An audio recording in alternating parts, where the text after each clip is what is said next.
Maçonaria, da pedra bruta à arquitetura do poder global.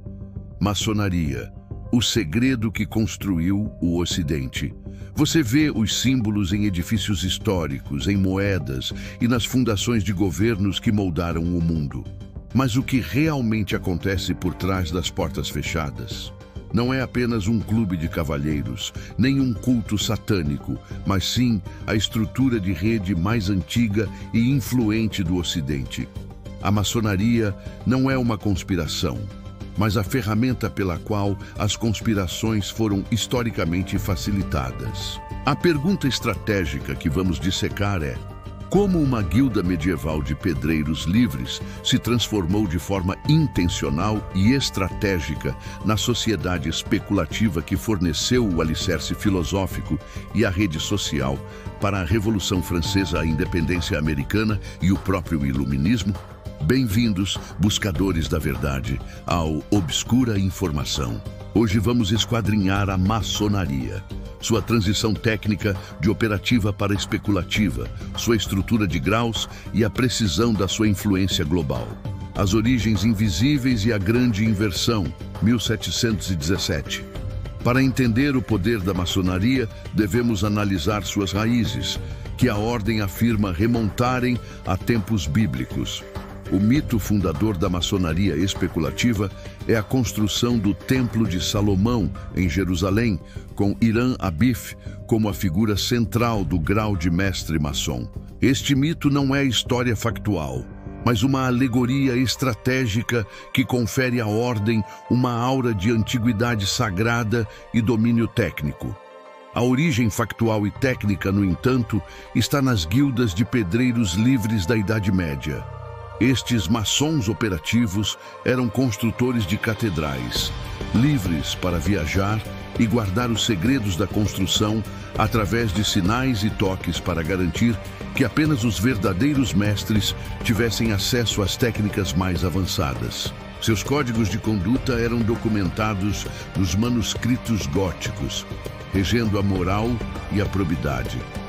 Este é o ponto de partida técnico. A maçonaria nasce como uma associação de classe para proteger o conhecimento especializado. O verdadeiro ponto de inflexão estratégica, o momento em que a maçonaria se torna o que conhecemos hoje, é o ano de 1717, em Londres. 4 lojas se reuniram em tavernas para formar a Grande Loja de Londres e Westminster. Foi nesse momento que a ordem passou de operativa, apenas para pedreiros profissionais, a especulativa, aceitando homens livres e de bons costumes, não pedreiros. A pergunta estratégica é: por que a elite intelectual e social da Inglaterra se interessou subitamente por seitas de pedreiros? A resposta está no vazio político e social da época. A maçonaria ofereceu o ambiente perfeito para o debate filosófico e político fora da vigilância da Igreja Anglicana e da monarquia.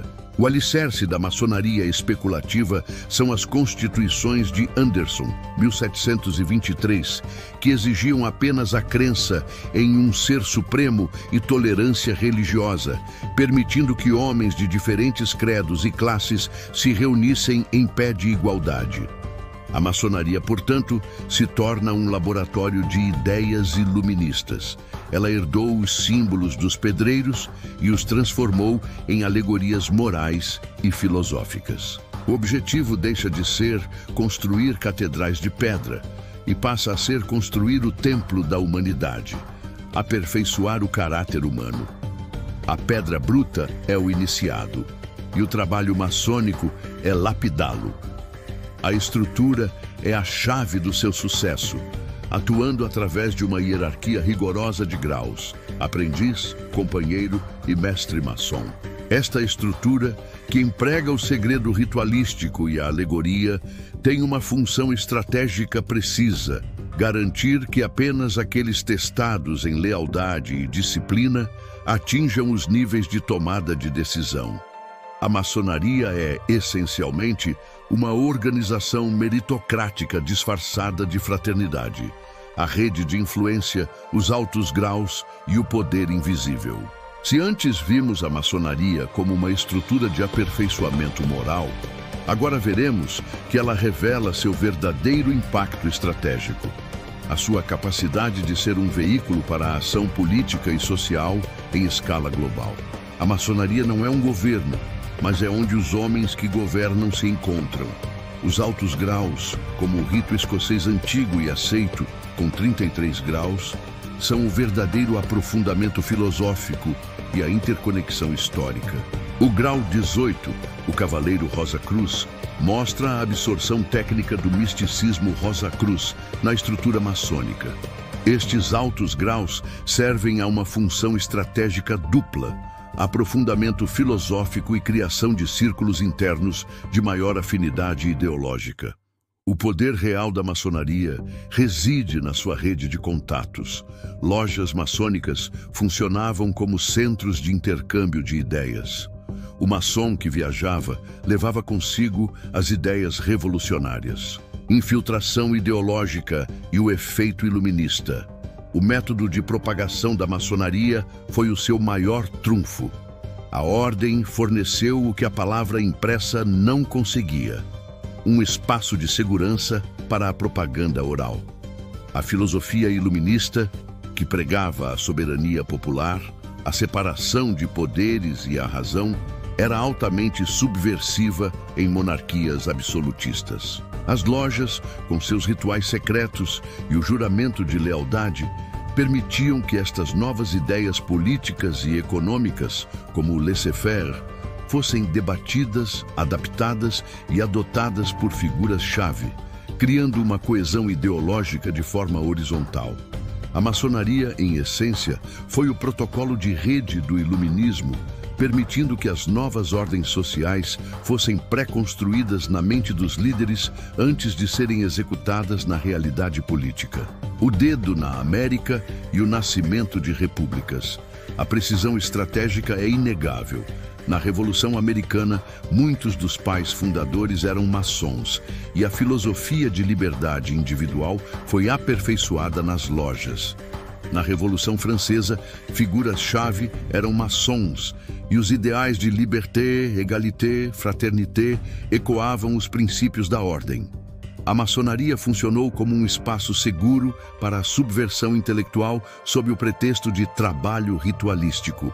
O segredo não era o objetivo final, mas o método para proteger a discussão.